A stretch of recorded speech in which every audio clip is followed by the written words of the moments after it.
Baseball pitchers spent over a century turning America's pastime into a chemistry experiment, and the results were absolutely terrifying for batters.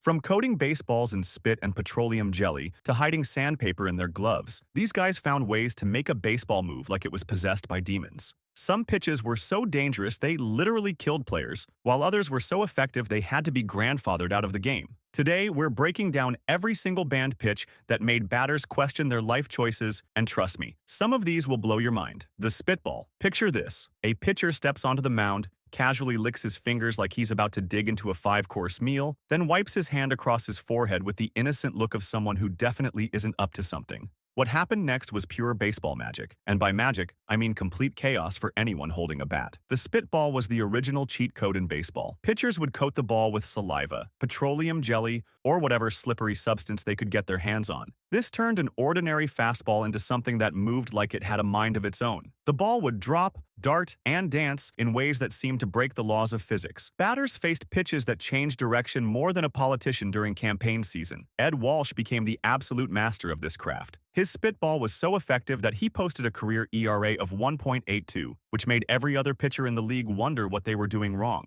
Walsh could make a baseball do things that seemed impossible. The ball would start heading toward the strike zone, then suddenly dive like it remembered it left the stove on at home. The thing is, the spitball wasn't just unfair, it was genuinely dangerous. In 1920, Ray Chapman stepped into the batter's box against Carl Mays and never walked away. Mays threw a pitch that struck Chapman in the head and killed him. This wasn't some freak accident with a clean baseball. The ball was dark, dirty, and impossible to see clearly. Chapman never had a chance to get out of the way. This incident showed everyone that the spitball had crossed the line from clever cheating to a weapon that could end lives. Pitchers were essentially throwing baseballs that batters couldn't track properly, turning every at-bat into a potential death sentence. The league finally realized they had a serious problem on their hands. But here's where it gets ridiculous. Pitchers would pretend to wipe sweat from their faces while secretly loading up the ball with enough spit to fill a small pond. They'd touch their cap, rub their uniform, and somehow always have moisture ready to go. The act was so obvious that everyone knew what was happening, but proving it was nearly impossible. In 1920, Major League Baseball finally banned the spitball, but they created the most absurd loophole in sports history. 17 pitchers who were already throwing spitballs got grandfathered in and could keep using the pitch legally. So baseball officially banned cheating while simultaneously letting certain players continue cheating with a hall pass from the commissioner's office. The last legal spitballer, Burleigh didn't retire until 1934. For 14 years after the ban, some pitchers could throw illegal pitches legally while everyone else had to find new ways to bend the rules. This grandfather clause basically told every pitcher in baseball that if you can't beat the system, you better get creative about working around it. The Emery Ball. When pitchers ran out of spit, they got creative with hardware. The Emery Ball turned innocent baseballs into dimpled golf balls by secretly roughing up one side with sandpaper, bottle caps, or anything sharp enough to scuff the surface. This wasn't casual cheating. This was full-scale espionage happening right on the pitcher's mound. These guys became criminal masterminds when it came to hiding their tools. Pitchers would tape small pieces of sandpaper inside their gloves, attach bottle caps to the inside of their belt buckles, or hide emery boards in the most ridiculous places you can imagine. Some pitchers even had special rings with rough surfaces that they could use to scratch the ball while pretending to adjust their grip. They treated their uniforms like a spy's toolkit, with secret compartments everywhere. Ray Kitting learned this the hard way when he got caught red-handed against Eddie Collins. The umpire found sandpaper in Kitting's glove, and suddenly everyone realized this wasn't just one pitcher being sneaky. This was a widespread operation that had been going on for years. Kitting's suspension triggered a chain reaction as umpires started looking more closely at other pitchers who seemed to have unusually effective breaking balls. The roughened surface created all kinds of unpredictable movement that made batters swing at pitches that weren't even close to the strike zone. When one side of the ball was smooth and the other was rough like sandpaper, the ball would break in ways that seemed to ignore basic physics. Batters would time their swing perfectly, only to watch the ball suddenly drop or curve at the last second, leaving them looking foolish swinging at nothing but air. Umpires suddenly turned into forensic investigators, examining every single baseball like they were solving a crime scene. They would check balls for scratches, feel the surface for rough spots, and inspect pitchers' gloves between innings. The game slowed down as officials became suspicious of every pitcher whose ball moved in unusual ways. This created an ongoing cat-and-mouse game between increasingly creative cheaters and officials who were getting better at catching them. Pitchers would develop new hiding spots and techniques, while umpires learned new inspection methods. The league started to panic because they were losing control of what was supposed to be a fair competition between hitter and pitcher. The thing is, the Emery Ball became so common that it was actually affecting the competitive balance of the entire sport. Some pitchers were basically throwing a completely different ball than others, which made statistics and records meaningless. In 1914 and 1915, Major League Baseball officially banned the Emery Ball, making it the first pitch to be specifically prohibited by the rules. This ban didn't stop pitchers from cheating, though. It just forced them to get more creative about how they doctored baseballs, leading to even more elaborate schemes that would make the Emery Ball look simple by comparison. Foreign substance shenanigans. By the 2020s, pitchers had evolved from simple spit users into amateur chemists, mixing substances that would make Walter White jealous. These guys weren't just licking their fingers anymore. They were creating complex formulas involving pine tar, spider tack, and modified rosin bags that turned their fingertips into industrial-strength adhesives. Pine tar became the gateway drug for modern foreign substance abuse. Pitchers discovered that a little pine tar mixed with rosin created a grip so sticky that baseballs practically welded to their fingers. Spider Tack took things to another level entirely. This industrial adhesive was designed to help strongmen lift Atlas stones, but pitchers found it gave them supernatural control over baseball spin rates. The thing is, these substances weren't just helping with grip, they were fundamentally changing how baseballs moved through the air. Trevor Bauer dropped a bombshell when he admitted that roughly 70% of pitchers were using foreign substances. This wasn't a few bad apples cheating the system. This was an industry-wide operation that had been going on for years. Spin rates suddenly became superhuman across the league. Pitchers who had thrown average fastballs for their entire careers were suddenly making balls dance like they defied basic physics. A typical four-seam fastball might spin at 2,200 RPM naturally, but with the right sticky mixture, pitchers were hitting 1,800 RPM or higher. These weren't minor improvements. They were complete transformations of what these pitches could do. The chemical evolution was remarkable to watch. Players went from using simple rosin bags to creating custom blends that required multiple ingredients and precise mixing ratios. Some pitchers would combine pine tar with rosin,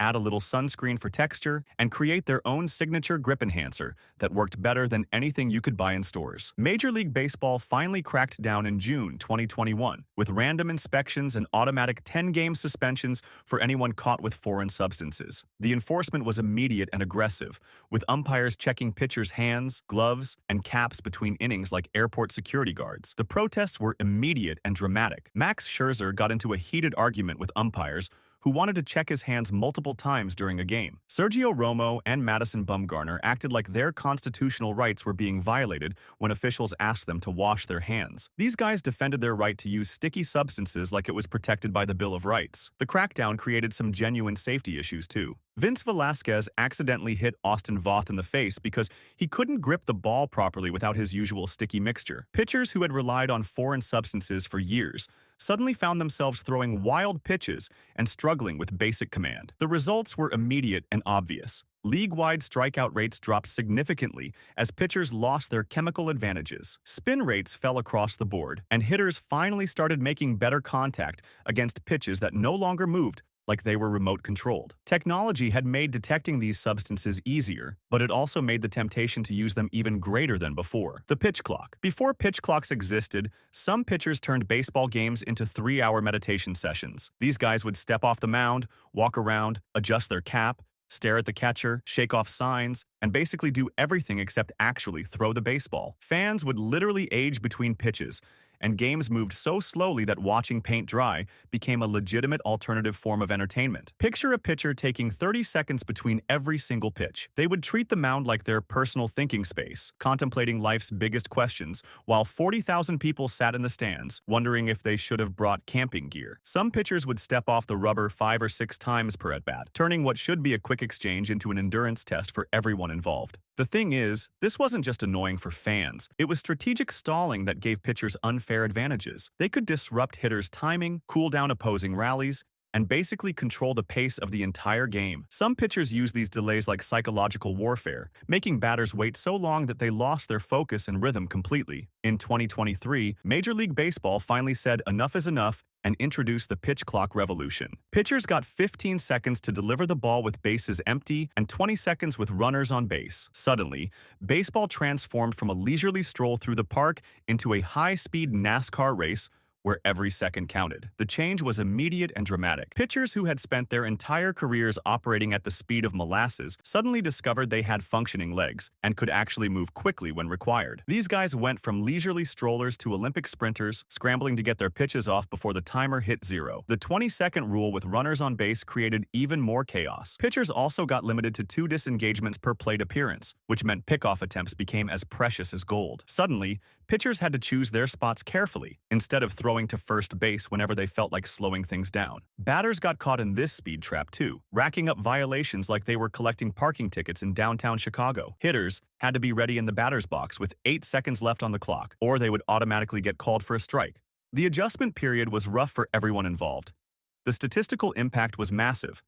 Game times dropped by over 20 minutes on average, and offense increased significantly across the league. Pitchers couldn't disrupt timing as easily, which meant hitters stayed in better rhythm throughout their at-bats. The violation numbers tell the whole story. In 2023, players racked up over 1,000 pitch clock violations as everyone struggled to adapt. By 2024, that number dropped to 602, as players finally adjusted to living in the modern world where time actually mattered. This time, Revolution showed everyone just how much stalling had been affecting the game, and it exposed other timing-based tricks that pitchers had used for decades. The crow hop. Some pitchers turned the pitcher's mound into their own personal hopscotch court by taking a little skip step during their delivery. This wasn't just showboating. It was a mechanical advantage that could add serious velocity to already dangerous fastballs. The crow hop gave pitchers an extra step toward home plate, which meant more momentum and more power behind every pitch. The crow hop worked by letting pitchers take a small hop or skip with their pivot foot before pushing off the rubber. This extra movement generated additional forward momentum that translated directly into higher pitch velocities. It was basically like getting a running start on every single pitch, except the pitcher never had to leave the mound to do it. This mechanical advantage made fastballs even more terrifying than they already were. When a pitcher could add 3 to 5 miles per hour to their velocity just by hopping forward slightly, batters faced pitches that were coming at them faster than they expected. The timing adjustment was brutal for hitters who were already struggling to catch up to major league fastballs. Carter Cap became one of the most notable examples of a pitcher using the crow hop effectively. His delivery drew serious scrutiny from officials who couldn't believe what they were seeing on the mound. Cap would take this obvious skip step that looked more like he was playing playground games than pitching in professional baseball. These pitchers looked absolutely ridiculous, bouncing toward home plate like caffeinated kangaroos. The hop was so obvious that fans in the stands could see it happening, yet somehow it took years for officials to decide this wasn't legal. Some pitchers would practically leap off the rubber, land, then push off again for their actual delivery. The pivot foot controversy created massive debates about what constituted a legal pitching delivery. The rules weren't entirely clear about whether pitchers could take that extra step, so different umpires interpreted the regulations differently. Some games allowed the crow hop, while others penalized it, creating confusion throughout the league. The thing is, imagine if Walter Johnson had been allowed to use the crow hop with his big trained fastball. Johnson already threw harder than almost anyone in baseball history, but adding 5 miles per hour through a legal hop could have made him completely untouchable. Johnson doing the crow hop might have turned him into the unquestionable greatest ever. Imagine the big train adding an extra 5 miles per hour to his already legendary heater by hopping like a caffeinated kangaroo. Batters were already intimidated by his natural velocity, so a crow-hopping big train might have been the most feared pitcher in baseball history.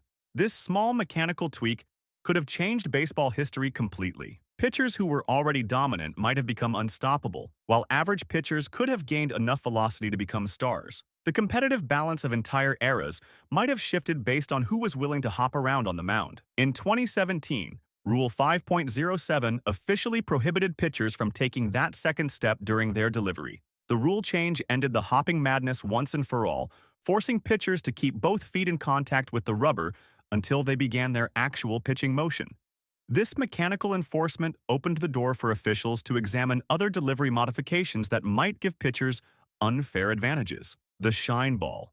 Pitchers started raiding barbershops like they were preparing for the biggest date of their lives, loading up on hair grease, Vaseline, and paraffin wax. These guys weren't trying to look good, though. They were turning baseballs into buttered bowling balls that moved in ways that made no sense. The shine ball was all about creating two completely different surfaces on the same baseball, and the results were absolutely devastating for anyone holding a bat. The trick was creating a dual surface deception, where one side of the ball was slick as ice and the other side stayed rough. Pitchers would carefully wax one hemisphere of the baseball until it was so smooth that it could barely generate any grip with the air. Meanwhile, the opposite side remained normal or even got roughened up to create maximum contrast between the two surfaces. This asymmetrical treatment created movement patterns that made batters dizzy just trying to follow the ball's path. The baseball would start its journey toward home plate looking normal, then suddenly break in directions that seemed to ignore the laws of physics. Batters had no way to predict which way the ball would move because the movement depended entirely on how the ball was rotating and which surface was facing which direction. The preparation process was elaborate and ridiculous to watch. Pitchers would spend time between innings carefully applying wax to specific portions of the baseball, then rub the opposite side against their uniforms like they were polishing silverware for a fancy dinner party. Some pitchers developed entire routines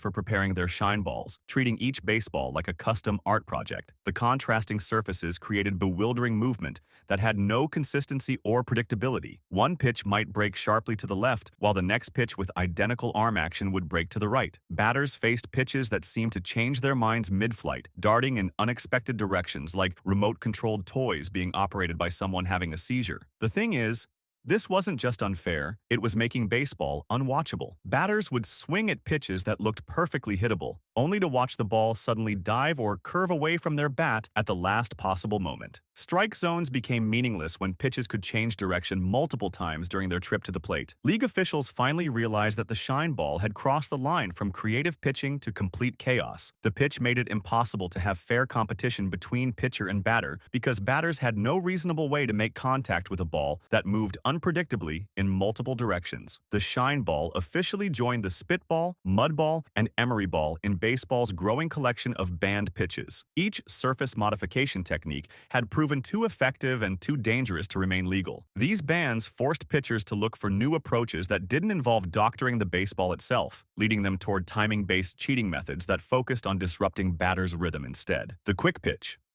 Some pitchers turned baseball into a Wild West shootout by ambushing batters with surprise fastballs before hitters were ready. These guys would fire pitches like highway patrol officers, setting speed traps, catching unsuspecting batters completely off guard. The quick pitch was basically a sucker punch delivered at 90 miles per hour, and it turned every at-bat into a quick-draw contest where the pitcher always had the advantage. This tactic transformed what should have been a fair battle between pitcher and batter into an unfair ambush. Batters expected a certain rhythm and timing when they stepped into the box. They needed time to get set, adjust their stance, and prepare mentally for the incoming pitch. Quick pitches threw all of that out the window by catching hitters before they were ready to swing. The unfair advantage was obvious and brutal. When a batter wasn't properly set in the box, they had no chance to time their swing correctly, or even protect themselves from dangerous pitches. This undermined the basic rhythm and pacing that made baseball civilized. The game was supposed to have a natural flow between pitcher and batter, but quick pitches destroyed that balance completely. Pitchers who used this tactic became speed demons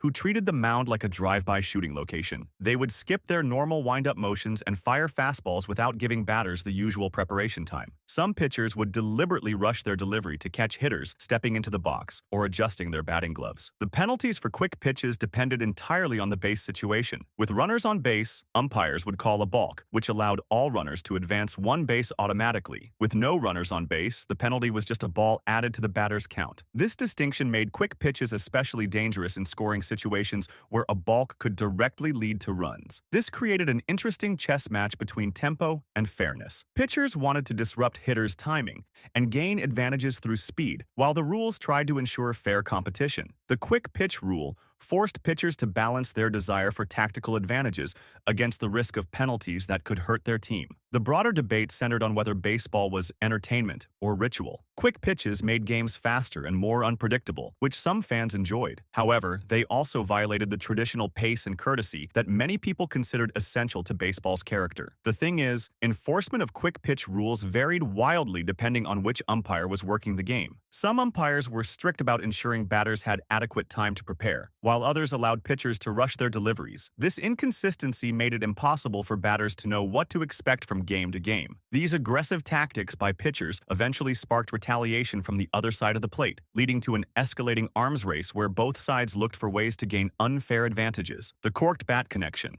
If pitchers were going to turn baseballs into science experiments, batters decided they weren't going down without a fight. The corked bat became the hitter's nuclear option in baseball's escalating cheating arms race. When pitchers started doctoring balls with spit, sandpaper, and mystery substances, batters figured two could play that game and started modifying their own equipment to level the playing field. Illegal bats became the direct answer to doctored pitches. Hitters realized that if they couldn't predict how a Spitball or Emery Ball would move, they needed every advantage they could get when they actually made contact. The corked bat was supposed to solve this problem by giving batters more bat speed and extra distance on their hits. The escalating cheating war between mound and plate turned baseball into a Cold War scenario, where both sides constantly developed new weapons. Pitchers would hide sandpaper in their gloves, while batters hollowed out their bats and filled them with cork. Each side tried to out-innovate the other in increasingly creative ways that pushed the boundaries of what was legal. The corked bat concept was simple but effective. Players would drill holes in their bats and fill the space with cork, which was lighter than wood. This modification was supposed to increase bat speed because the lighter bat could be swung faster. The theory was that faster bat speed would generate more power and send baseballs farther than normal wooden bats could manage. This created a ridiculous cat-and-mouse game where both sides tried to out-cheat each other without getting caught. Batters would carefully modify their bats to look normal from the outside, while pitchers developed elaborate schemes to doctor baseballs. The competition became about who could cheat more effectively rather than who could play better baseball. The situation turned into mutually assured destruction for baseball's integrity. Both pitchers and hitters knew the other side was cheating, but neither side could stop because that would mean giving up their competitive advantages. The cheating became so widespread that clean players were actually at a disadvantage compared to those willing to bend the rules. The irony was thick enough to cut with a knife. Pitchers would complain about illegal bats while they had emery boards taped inside their gloves. Hitters would protest doctored baseballs while swinging corked bats. Everyone was accusing everyone else of cheating while they were all guilty of the same thing. Major League Baseball finally realized that cheating had become the norm rather than the exception. The league was supposed to regulate fair competition, but instead they were trying to manage an ongoing war where both sides constantly developed new ways to gain illegal advantages. The corked bat controversy showed that baseball's cheating culture affected every single aspect of the game. No part of the sport was immune from players looking for ways to bend or break the rules, which forced the league to examine pitcher-specific methods that didn't require equipment modifications. The mud ball. Pitchers turned America's pastime into a sandbox fight by grabbing handfuls of infield dirt and rubbing it all over baseballs like they were making mud pies. These guys discovered that the most basic component of any baseball field could become a weapon of mass confusion. All they needed was some dirt from around home plate or the pitcher's mound, and suddenly they had everything required to make batters look completely foolish. The thing is, dirt was everywhere and completely free. Pitchers didn't need to hide sandpaper or sneak foreign substances past umpires. They just reached down, grabbed some soil, and started coating the baseball like they were preparing it for burial. This made the mud ball the most accessible illegal pitch in baseball history. Mud balls moved like knuckleballs on steroids, dancing and darting through the air in ways that made no sense. The altered surface created unpredictable spin patterns that caused the baseball to change direction mid-flight. Batters would watch a pitch start toward the strike zone, then suddenly drop or curve away like it remembered it had somewhere else to be. The tactical advantage was brilliant in its simplicity. Infield dirt was right there on every single baseball field, which meant pitchers had unlimited access to their preferred cheating material. They could reload between every pitch without anyone getting suspicious. Some pitchers treated the mound like their personal dirt collection, experimenting with different types of soil to see which created the most movement. These sandbox warriors turned professional baseball into elementary school recess. Pitchers would casually bend down and scoop up dirt like they were building sandcastles, then rub it into the baseball's surface. The whole process looked innocent enough that many umpires didn't realize what was happening until the ball started moving in impossible directions. The altered grip and surface created movement patterns that defied basic physics. The dirt changed how air flowed over the baseball during its flight, which created unpredictable breaks and drops. Batters faced pitches that seemed to have minds of their own, darting left and right without any warning. Batters started ducking and weaving from pitches that looked hittable, but suddenly changed course. They would time their swings perfectly for a fastball down the middle, only to watch the ball dive toward their ankles or sail over their heads. The mud ball made every at-bat a guessing game where the laws of physics didn't seem to apply. The mud ball showed that even the most innocent materials could be weaponized by creative pitchers. Dirt was supposed to be neutral, but these guys found ways to turn basic soil into a competitive advantage. This forced league officials to realize that they needed to regulate even the most basic elements of the game. The mud ball ban proved that baseball had to control every aspect of how pitchers could interact with the baseball, but this was nothing compared to the most dangerous banned pitch that crossed the line from cheating into attempted assault. The beanball. Some pitchers turned baseball into medieval jousting with 95-mile-per-hour lances aimed directly at batters' skulls. The beanball was the darkest chapter in baseball's cheating history because it crossed the line from clever rule-bending into attempted assault with a deadly weapon. These weren't accidental wild pitches or brushback pitches designed to move hitters off the plate.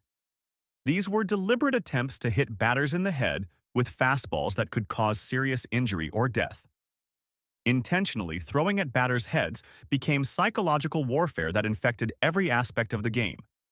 Pitchers would use beanballs to retaliate for home runs, settle personal grudges, or intimidate opposing hitters into backing off the plate.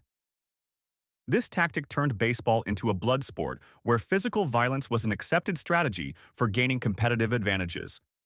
The thing is, this crossed the line from gamesmanship to attempted assault in ways that made other forms of cheating look innocent. When pitchers aimed 95-mile-per-hour fastballs at batters' heads, they were essentially throwing deadly weapons at defenseless targets. The potential for serious injury or death was real and immediate with every single beanball thrown. Beanballs created an atmosphere of fear that affected every at-bat throughout entire games. Batters had to worry about getting their heads taken off every time they stepped into the batter's box. This constant threat changed how hitters approached each pitch, making them more defensive and less aggressive in situations where they should have been attacking hittable pitches. These pitchers became medieval knights wielding baseballs instead of swords, except their targets were unprotected heads instead of armored opponents. The intimidation factor was massive because batters knew that one well-placed fastball could end their career or their life. Some pitchers built entire reputations around their willingness to throw at batters' heads when the situation called for it. This led to bench-clearing brawls that turned baseball games into full-scale riots. Teams would rush onto the field to defend their teammates or retaliate against opposing pitchers who threw beanballs. The violence escalated beyond the original incident as players sought revenge for what they considered attempted murder on the baseball field. The dark humor about batters' life insurance premiums skyrocketing became a running joke that highlighted how dangerous the game had become. Hitters joked about needing hazard pay and combat insurance to step into the batter's box against certain pitchers who were known for throwing at heads. Baseball finally prioritized player safety over intimidation tactics with helmet rules in 1956 and mandatory ear flap helmets in 1983. These protective equipment mandates marked a safety revolution that changed baseball forever. The league realized that allowing pitchers to throw at batters' heads was incompatible with maintaining a professional sport. The beanball ban showed how banned pitches shaped baseball's evolution in ways that went far beyond simple rule changes, proving that safety innovations often came from addressing the most dangerous forms of cheating. These banned pitches shaped baseball's evolution more than any single rule change in the sport's history. The constant battle between creative cheating and fair play enforcement created the modern game we know today. Every innovation from pitchers forced the league to respond with new regulations, equipment requirements, and safety measures. The cycle never really stops. Pitchers still look for advantages within the current rules, while officials work to maintain competitive balance. The spitball led to foreign substance bans. Dangerous beanballs created helmet requirements. Even timing violations resulted in pitch clocks. Sometimes the most important part of America's pastime is figuring out new ways to bend the rules.